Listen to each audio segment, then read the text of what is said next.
भगवान श्री कृष्ण कहते हैं कि मनुष्य अपने भाग्य का स्वयं निर्माता है। ज्योतिष विद्या की गणनाएं व्यक्ति के भाग्य और सुख दुख के बारे में सूचना देती हैं। अगर देखा जाए तो व्यक्ति पूर्व में जो कर्म करता है उसका फल भाग्य के रूप में उसे देर सवेर प्राप्त होता है, यानी कि किसी भी व्यक्ति के भाग्य को उसके द्वारा पहले किए गए कर्मों का प्रतिफल कहा जा सकता है।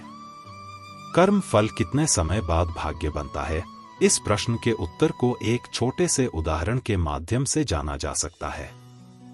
मान लीजिए आज आपने 75,000 रुपए खर्च करके कोई सामान खरीदा और आपसे पूछा जाए कि यह 75,000 रुपए आपने कब कमाए थे, तो यह बता पाना आपके लिए मुश्किल होगा। हो सकता है कि यह रकम आपने एक साथ कमाई हो या हर महीने थोड़ा थोड़ा करके कमाई हो। इसी प्रकार किए गए कर्मों को भाग्यफल बनने के लिए कभी कभी कुछ समय की आवश्यकता पड़ती है और कभी कर्म फल तत्काल प्राप्त होता है। यही विधि का विधान है। पूर्व में शुभ अशुभ कर्मों के फल को एकत्र कर भविष्य की घटनाओं का सृजन होता है। हर व्यक्ति अपना भाग्य अपने कर्मों द्वारा स्वयं ही लिखता है। कर्म सिद्धांत एवं मान्यताओं के अनुसार कर्म और भाग्य का चक्र एक जन्म तक सीमित नहीं है। प्रत्येक इंसान अपनी किस्मत के हाथों मजबूर है और किस्मत की कलम विधाता के हाथों में है।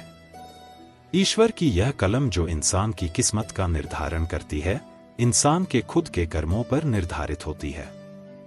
भगवान कृष्ण कहते हैं कि किस्मत के लेख का झगड़ा न तो किस्मत का है और न ही अक्ल बुद्धि का है, बल्कि इनका समन्वय ही मानव जीवन है।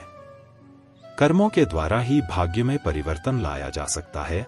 पिछले जन्म के कर्म और इस जन्म के कर्म दोनों के मिले जुले संयुक्त परिणाम को भाग्य कहा जाता है। अगर पिछले जन्म के कर्मों के फलस्वरूप दुख प्राप्त करना लिखा है, तो इस जन्म में दान पुण्य उपाय ईश्वर आराधना एवं अन्य शुभ कर्मों को करने से दुख में कमी लाई जा सकती है।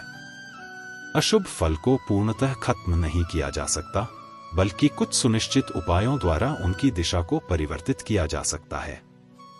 कुछ नए शुभ कर्मों द्वारा बुरे कर्मों से प्राप्त होने वाले परिणाम के बीच कोई मजबूत अवरोध खड़ा कर दिया जाए तो शुभ कर्मों से बनी दीवार से मुसीबतें टकराकर निष्फल हो जाती हैं। उचित दिशा में सही कर्म करने से भाग्य बदलने लगता है। बस हमें सही कर्म करने का रास्ता, सही तरीका, सही विधि, सही समय का पता होना चाहिए।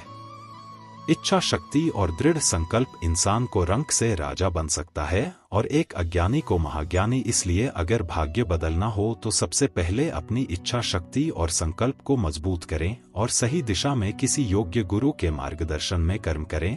निश्चित ही सफलता आपको प्राप्त होगी। मजबूत इच्छा शक्ति एवं दृढ़ संकल्प के द्वारा जीवन को निश्चित रूप से बदला जा सकता है।